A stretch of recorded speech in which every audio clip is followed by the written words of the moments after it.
ओम अज्ञानतिमिरान्धस्य ज्ञानाञ्जनशलाकया चक्षुरुन्मीलितं येन तस्मै श्रीगुरवे नमः। नमः ओं विष्णुपादाय कृष्णप्रेष्ठाय भूतले श्रीमते भक्तिवेदान्तस्वामिन्निति नामिने। नमस्ते सारस्वते देवे गौरवाणी प्रचारिणे निर्विशेषशून्यवादी पाश्चात्यदेशतारिणे। जय श्री कृष्ण चैतन्य प्रभु नित्यानंद श्री अद्वैत गदाधर श्रीवासादि गौरभक्तवृंद। हरे कृष्ण कृष्ण कृष्ण हरे हरे, हरे राम राम राम हरे हरे। मूकं करोति वाचालं पंगुं लंघयते गिरिं यत्कृपातमहं वन्दे श्रीगुरुं दीनतारणम्। Hare Krishna and welcome back to this episode of Mahabharata. In the last episode, we saw how Shukracharya's daughter Devayani was insulted by King Vrishaparva's daughter Sharmishtha, and later Sharmishtha became the maid servant of Devayani. And Devayani was rescued from the well by Yayati. After being rescued from the well by Yayati, Devayani wanted to marry Yayati, but then Yayati refused to marry her on the grounds of their marriage becoming a pratiloma marriage, which would not be desirable according to the caste system. Now, how did Shukracharya solve this? Was Shukracharya able to convince Yayati to marry Devayani? Or did Devayani become another Amba? That is what we will see today. Connected to this, long ago, in the beginning of creation, Durvasa Muni was once walking on the road in one of the celestial planets. And it so happened that Indra was coming along with his entire retinue along that road. And Indra was seated on his elephant carrier. The moment Durvasa Muni saw Indra, he thought, oh, Indra has come, I should give him something. And Durvasa Muni is a simple sage. He doesn't carry anything much with him apart from his kamandalu and something else. Fortunately, it so happened that he was wearing a garland. He thought, okay, let me offer this garland to Indra. And out of affection for Indra, he offered the garland to Indra. Indra received that garland, and by etiquette he should have worn it as a mark of respect, because Durvasa, he was a Muni, he has given me out of some affection. To keep that his feelings, Durvasa Muni's feelings, Indra should have worn that garland. But then Indra had become very arrogant, because he was the king of all the Devatas. Naturally, when a person gets a very high post, generally the person tends to become a little arrogant. The same thing happened with Indra also. After all, Indra is also a conditioned soul like one of us, although he is more qualified than us, and that's why he is given the post of Indra. But then he is also subject to coming under the influence of pride, arrogance, etc.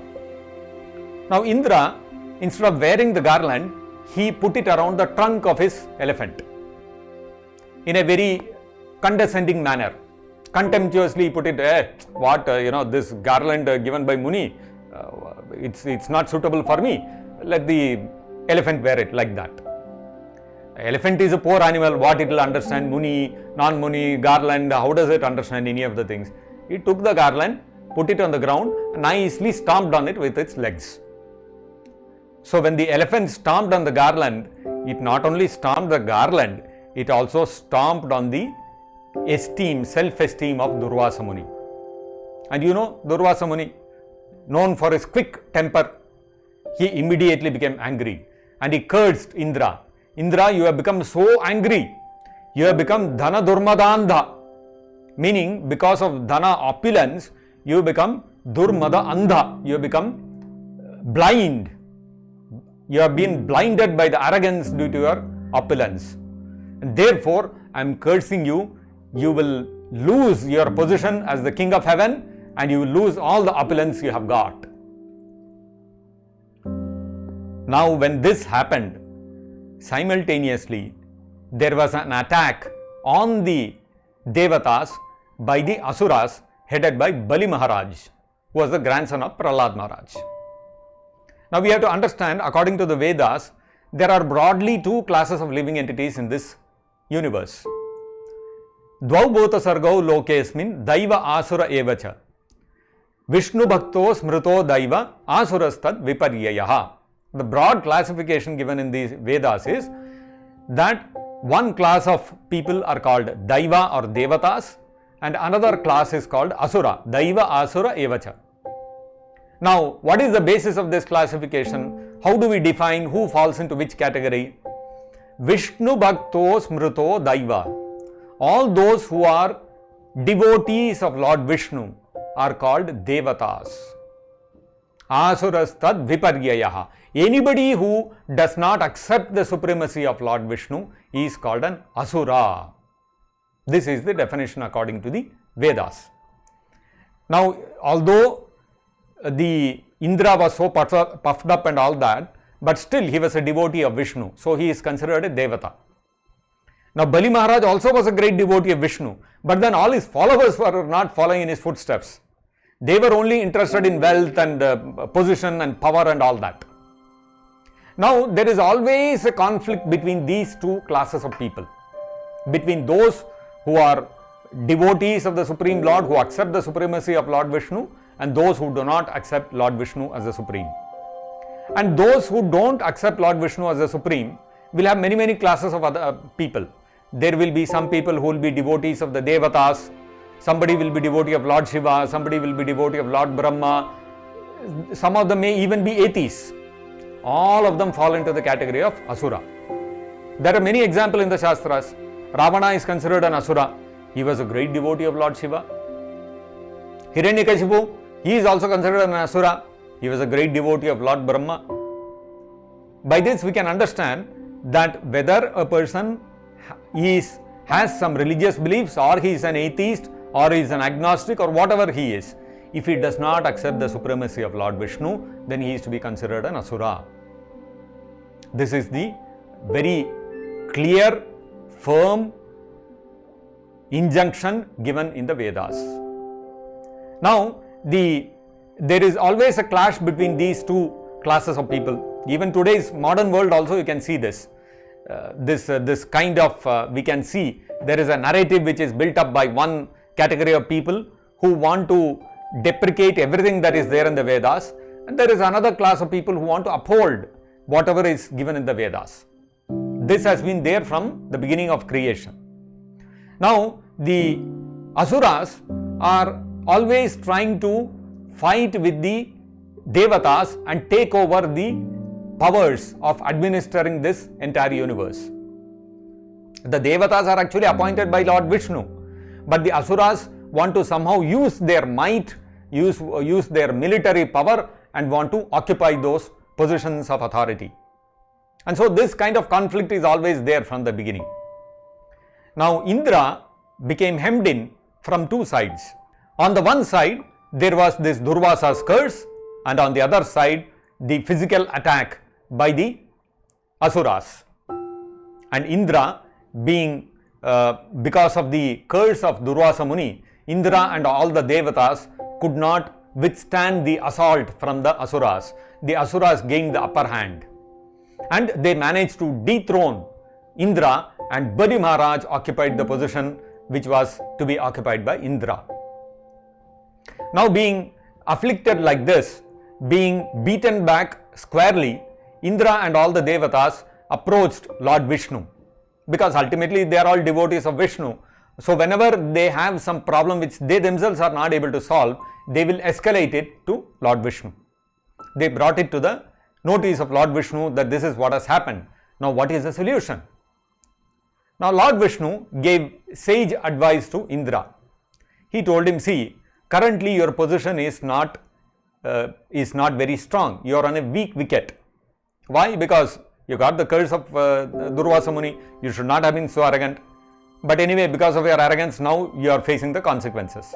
Simultaneously, the Asuras are headed by Bali Maharaj, and Shukracharya is also a great Brahmana, and because of his austerities also they have got a lot of power which you are not able to counter. So now is not the time for open confrontation. Now is the time for conciliatory approach. You approach the Asuras and ask for a truce and put before them a proposal that let us churn the Kshira Udaka, the ocean of milk, where Lord Vishnu lies as Kshirodaka Sai Vishnu, Paramatma lies there in that ocean. Let us churn that with the Mandara mountain, and from the ocean of milk we will get the pot of Amrita, the pot of nectar, by drinking which we can improve our longevity and our health. Amrita is such a potion that if somebody consumes that, he will get a very long life and he will not be afflicted by old age, diseases and such other things. Generally people think by drinking Amrita one can become immortal. One cannot become immortal. That's not possible. But at least one's longevity and health can be assured. Now, Lord Vishnu also advised Indra that the Asuras, because they are very much keen on maintaining their bodily health, they are not interested in spiritual advancement and austerities, tapasya, these kind of things. They are not interested in for spiritual upliftment. They are always interested in economic development, how to keep our health nice and all these kind of things. So when you put this proposal before them, they will immediately accept. And when you actually get down to churning the ocean, many things will come out, and you don't confront or get into a fight with the Asuras over any of them. Whatever the Asuras say, you accept, because that's your position now. Indra understood all these things, took all the advice, and by now all that arrogance and all those things had been leveled. He was in a way quite a humble mood. He approached Bali Maharaj, and the Asuras initially, the moment they saw Indra, they thought, come on, this is a good opportunity, let us finish him off. But then Bali Maharaj stopped them and he said, no, they are coming not with a mood of fighting, let us hear them out. And then Indra put forth this proposal, and then all the Asuras, they all got excited. Yeah, this is a very good idea, let us all engage in this. The Asuras were thinking, when the pot of nectar comes out, anyway the Devatas are weakened, we will snatch it from them and we will consume it. And the Devatas are thinking, anyway these people are not aware, Lord Vishnu is on our side, ultimately the pot of nectar is going to come to us, Amrita is going to come to us. Now they all agreed to this proposal, both of them came together. Now both of the foes became allies. And so they, with great difficulty, they brought the Mandara mountain to the ocean of milk, and they put the Mandara mountain, when they were lifting the Mandara mountain, they were bringing to the ocean of milk. The mountain was too heavy. They were not able to lift it, and many of them got crushed under the weight of the mountain, and many of them died. And Lord Vishnu, taking pity upon them, he personally appeared, revived them to life, and he lifted the Mandara mountain and brought it to the ocean of milk along with Garuda. Now that the Mandara mountain had come as a churning rod, now the ocean, to churn it you need a rope. They all decided that let us get Vasuki, the big huge snake, as the churning rope. Now as long as Garuda is there, Vasuki will not come. So Vishnu sent away Garuda. He said, you go back, we have got some other program going on, your utility is over, we will call you whenever needed. And so Garuda was sent away. Then Vasuki came, and as soon as Vasuki came, he was wound around the Mandara mountain, and Lord Vishnu informed Indra, you see, the mouth of Vasuki is where all the poison is going to come. So we should not hold the head of Vasuki when churning the ocean of milk, otherwise we will be in trouble. But then if we tell this to the Asuras will not agree. So Lord Vishnu, what he did, the Vishnu and all the Devatas, without telling anything, they picked up the head of Vasuki. The Devatas, the Devatas, they always follow the instructions of Vishnu. The nature of Asuras is that whenever they see the Devatas doing something, they want to do exactly the opposite. You can see that even in today's world. Now, when the Asuras saw that the Devatas had picked up the head of Vasuki to hold as the churning rope, they immediately started objecting. No, what is this? You have given us the tail. The tail is very inauspicious. We want the head. Head is the most auspicious part of the body. So we want the right to hold Vasuki's head. So Lord Vishnu also smiled and he said, okay. He left it, and along with the Devatas, they went and picked up the tail. And so all the Asuras, they came and they got very excited. See, we pushed through and got our deal, our part of the deal. And they picked up the Vasuki and they started churning. And when they started churning, what happened? The weight of Mandara mountain was so much that it started sinking into the ground. The ground was not able to hold up the Mandara mountain. Then Lord Vishnu incarnated himself as the tortoise. And he came and he acted as a pivot for the Mandara mountain, because the Lord was feeling a little itching on his back and he wanted his back to be scratched. So what he did, he gave his back to Mandara mountain, and when the Devatas and Asuras started pulling the Mandara mountain and churning it, his back was scratched and he felt his itching sensation satisfied. So these are the pastimes of the Lord. When he wants his back to be scratched, he will organize the Mandara mountain to be kept on his back. That is the supremacy of the Supreme Lord Vishnu. So the Asuras and the Devatas started pulling with all vigor and energy, and this side the Vasuki started emitting poison, and the Asuras their faces became black, their bodies became black, and they all became very highly weakened. And the Devatas, even though they were not afflicted by the poison, but after some time they also got a little tired. They were not able to pull with the kind of vigor which was needed. So now the Lord Vishnu himself picked up the ends of the rope and he started churning it very vigorously. And when he did that, a very intense poison came out of the ocean of milk first. Kalakuta, very virulent poison came out. Now, this poison, it would have killed everybody. So therefore, Lord Vishnu advised all the Devatas to pray to Lord Shiva. All the Devatas went to Lord Shiva and prayed to him like this: Kalakuta, this virulent poison has been produced, the whole ocean has got contaminated. Now you only have to save us. Parvati Devi was also there. Parvati Devi was not at all affected because she knew the prowess of Lord Shiva. She smiled and she encouraged Lord Shiva, please go ahead, please help them. And so Lord Shiva went and drank up all the poison. That is how his throat became bluish because of the poison. And generally what happens is, when a person becomes poisoned, you can see his whole body will become bluish because of the poisonous effects. Similarly, Lord Shiva's throat became bluish, and that is how he got the name Neelakantha. Now some unscrupulous people trying to imitate Lord Shiva smoke ganja and other such drugs, and they claim that Lord Shiva also did like this, so we are following on his path. Lord Shiva drank an ocean of poison. Are you powerful enough to drink an ocean of poison? Even one drop of poison, you will be finished. Therefore, we should not imitate the activities of great personalities. We should follow in their footsteps. When we say follow in their footsteps, that means we have to follow their instructions. Just like Lord Shiva has said, he has instructed that we should chant Lord Rama's names. We should chant Lord Vishnu's holy names. We should become a devotee of Lord Vishnu. These are the instructions of Lord Shiva. This is what we should follow. We should not try to imitate Lord Shiva. Anukarana or imitation is not encouraged in the Shastras. Anusarana or following in the footsteps, in other words, following the instructions, is encouraged. Now, after Lord Shiva drank up the poison, many other things also came out of the ocean of milk during the churning. Lakshmi Devi came out. She immediately accepted Lord Vishnu as her husband.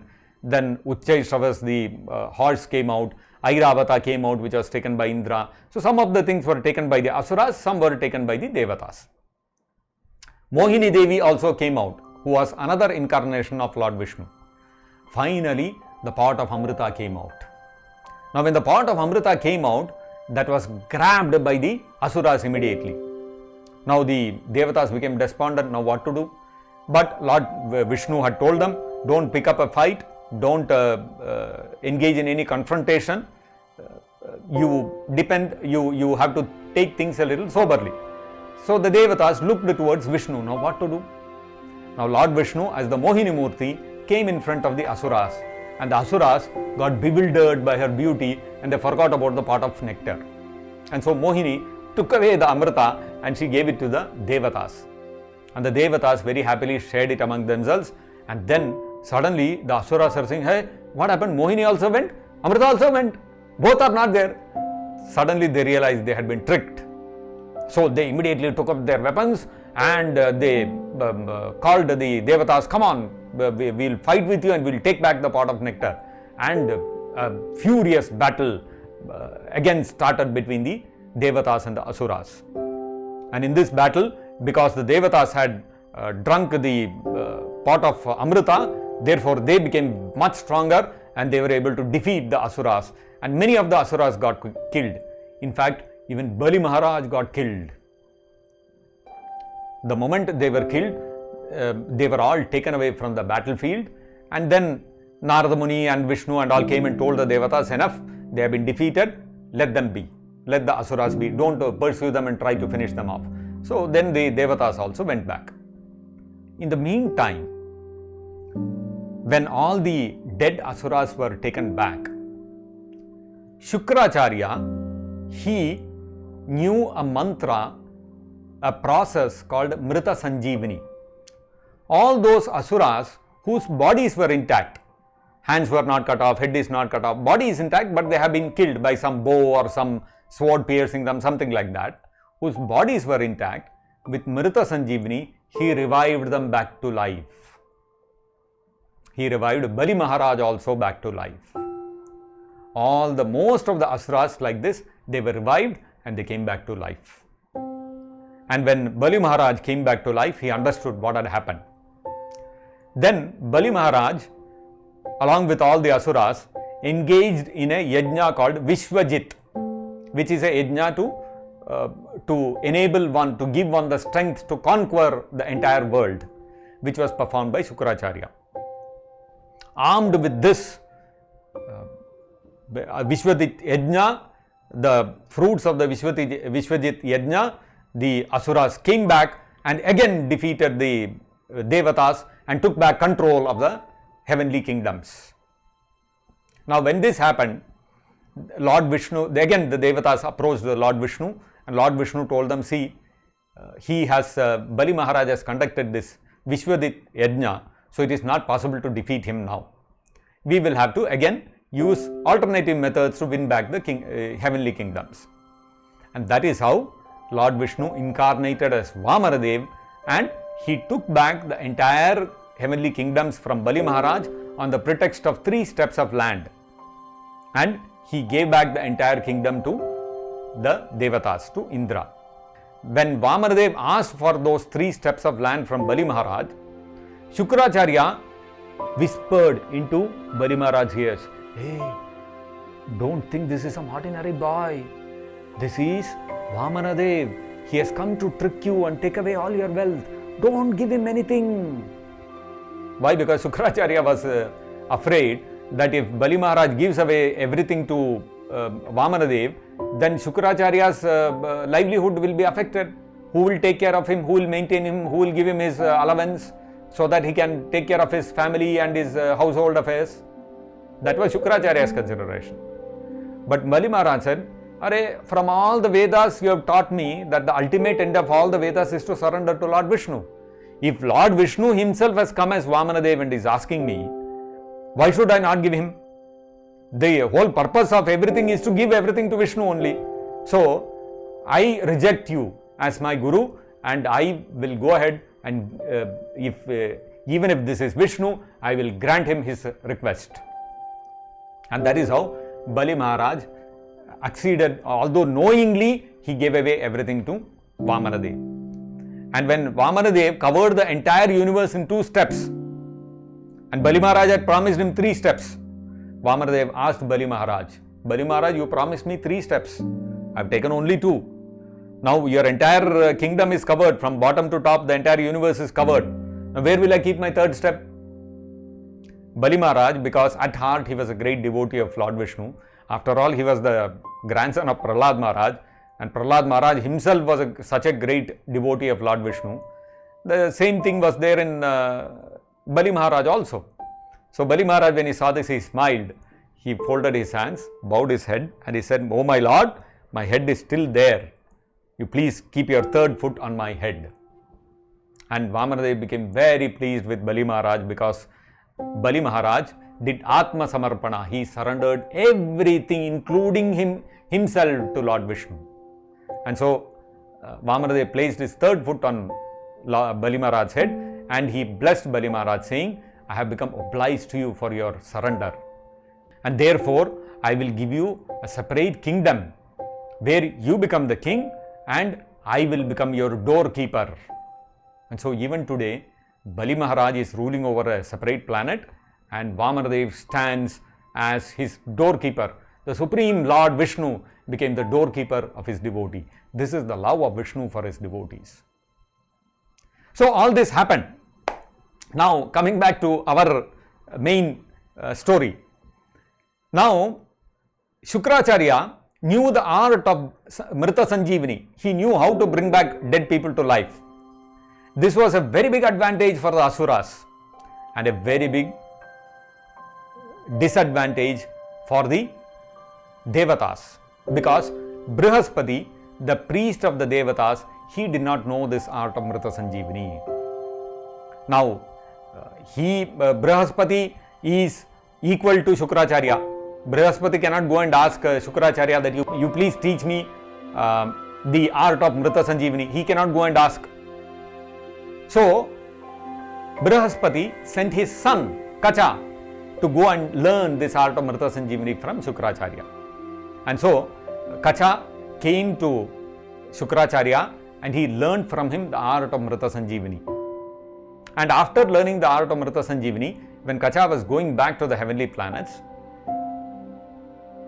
Shukracharya's daughter Devayani approached Kacha and proposed to him and told him, I want to marry you, can you marry me? Kacha was taken aback. He said, Devayani, I have never seen you like this. You are my Guru's daughter, and Guru is like the father for the disciple. So Guru's daughter means you are my sister. I have always seen you like that. I am sorry, please excuse me. I cannot think of marrying you. It is against the principles. When Kacha said this, Devayani, as we have seen, she has a short temper. She flew into a rage and she cursed Kacha. She said, "Oh, you are rejecting me. I curse you that all that you have learned from my father, Shukracharya, you will not be able to use it. The mantras which you utter, they will not have any potency, they will not have any effect." When Kacha heard this, he got upset. He said, "Devayani, you are not understanding my sentiments. You are not understanding the principles of the Vedas. I am giving you so much respect and you are cursing me like this. Therefore, I curse you. You will never be able to marry a Brahmana." Like that, Kacha also cursed and he left. Now, as per this curse, Devayani could not marry a Brahmana. Shukracharya narrated this whole thing to Yayati and he explained to him how, because of Kacha's curse, Devayani anyway could not marry a Brahmana. And therefore, he requested Yayati that you should please marry my daughter Devayani. And when Yayati heard this, he also understood, and then his misgivings were all cleared and he agreed to marry Devayani, and that is how Yayati came to marry Devayani. And when Devayani married Yayati, along with her, Sharmishta also came as a maid servant as per the condition which was put before her father, King Vrishaparva. Now, when Devayani was getting married to Yayati, Shukracharya told Yayati, "See, Sharmishta will also be coming with Devayani as her maid servant, but please ensure that you don't maintain any relationship with her. You should be husband only to Devayani. This was the condition he put. Now, in due course of time, Devayani gave birth to two sons. The sons were Yadu and Turvasu. These were the two sons of Devayani. When Devayani gave birth to two sons, Sharmishta also naturally developed a desire that she should also have children. She also wanted to become a mother. And now whom will she approach? She is now a maid servant of Devayani. No other Kshatriya prince will marry her.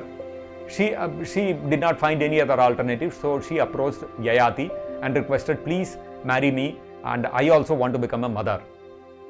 When requested like this, Yayati could not refuse.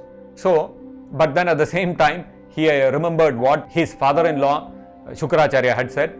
So clandestinely, secretly, he married Sharmishta. And from Sharmishta, he had three sons, Anu, Druhyu and Puru. These were the three sons who were born to Sharmishta and to Yayati. Now, after a few days, how long can this be kept secret? It's not very easy to lead a life with two wives and two families. Somehow or the other, from somebody, the news leaked and it finally reached Devayani. And you all know the nature of Devayani by now. You are all well conversant with Devayani. So how did Devayani respond? She became angry. And when she became angry, what did she do? Please join us in our next episode to see what happened further. Thank you very much for joining us today. Hare Krishna. Jagat Guru Srila Prabhupada ki jai. Nitai Gaur Premanande Hari Hari Bol.